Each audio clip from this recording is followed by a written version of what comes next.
Tapping tapping tapping phone tapping వ్యవహారం మళ్లీ Telangana political screen పైకి వచ్చింది. తాజాగా బీఆర్ఎస్ ఈ ట్యాపింగ్ తుట్టెని కదిపింది. అయితే తమ పార్టీ నాయకుల ఫోన్లని ప్రభుత్వం ట్యాప్ చేస్తోందని ఈ అంశంపై సిబిఐ విచారణ చేయాలని బీఆర్ఎస్ డిమాండ్ చేసింది. అయితే గత బీఆర్ఎస్ ప్రభుత్వమే ట్యాపింగ్ వ్యవహారంలో నిండా మునిగిందని, మాకు అవసరం లేదని కాంగ్రెస్ పార్టీ కౌంటర్ ఇచ్చింది.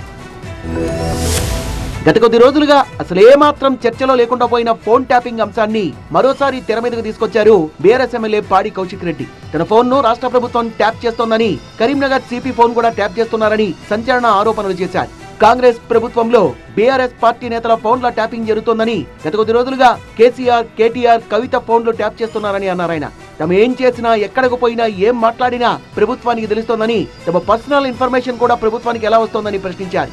కాంగ్రెస్ ప్రభుత్వం ప్రజా సమస్యల్ని గాలికి వదిలేసి ఫోన్లో ట్యాప్ చేయడమే లక్ష్యంగా ముందుకు సాగుతోందని ఆరోపించారు. తన పర్సనల్ విషయాలు కూడా లీక్ అవుతున్నాయని, కేంద్ర మంత్రిగా ఉన్న బండి సంజయ్ ఈ ఫోన్ల ట్యాపింగ్ పై సిబిఐ విచారణకు ఆదేశించాలని కౌశిక్ రెడ్డి డిమాండ్ చేశారు. నాతో పాటు మా బీఆర్ఎస్ పార్టీలో ఉన్న ప్రతి ఎమ్మెల్యేది, ప్రతి ఎమ్మెల్సీది, ప్రతి ఎంపీ ఫోన్ కూడా వీళ్ళు ఖచ్చితంగా ట్యాప్ చేస్తూ ఉన్నారు. కరీంనగర్ సిపి ఐపీఎస్ ఆఫీసర్ తను, కరీంనగర్ సిపి గారి ఫోన్ ట్యాపే మీరు చేసినప్పుడు ఎమ్మెల్యేలుగా మా ఫోన్ ట్యాప్ చేస్తలేరనే గ్యారెంటీ ఏంది అని నేను అడుగుతా ఉన్నాను. సిపి గారి ఫోన్ ట్యాపింగ్ అయిందని స్వయంగా మానకొండూరు శాసనసభ్యుడు దీని మీద సిబిఐ ఎంక్వైరీ అయ్యాలి. ఫోన్ ట్యాపింగ్ పై బీఆర్ఎస్ ఎమ్మెల్యే కౌశిక్ రెడ్డి ఆరోపణల్ని ఎమ్మెల్సీ బల్మూరి వెంకట్ ఖండించారు. గత బీఆర్ఎస్ ప్రభుత్వం సినిమా హీరోయిన్ల దగ్గర నుంచి విద్యార్థి నాయకుల వరకు చాలా మంది ఫోన్లు ట్యాపింగ్ చేసిందన్నారు. బీఆర్ఎస్ నాయకుల ఫోన్లు ట్యాపింగ్ చేయాల్సిన అవసరం కాంగ్రెస్ ప్రభుత్వానికి లేదన్నారు కాంగ్రెస్ ఎమ్మెల్సీ బల్మూరి వెంకట్.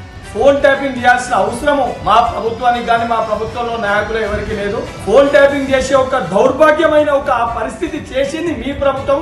కల్వకుంట్ల చంద్రశేఖరరావు, కల్వకుంట్ల తారక రామారావు. ఈ రోజు కథకట్టాలు వెనుకున్న ఆఫీసర్లను అడిగితే తెలుస్తుంది. ఏదైతే సినీ తారులది కానీ లేదా పొలిటీషియన్స్ కానీ ఆఖరికి విద్యార్థి నాయకులు ఒక ఫోన్ ట్యాపింగ్ చేసింది గత బీఆర్ఎస్ ప్రభుత్వం. కల్వకుంట్ల చంద్రశేఖరరావు ఆయన పరిధిలో ఈ రోజు ఏదైతే చర్యలు కానీ ఆ ఫోన్ ట్యాపింగ్ చేసేదానికి ఉదాహరణ. కేసులో ప్రస్తుతం విచారణ కొనసాగుతోంది.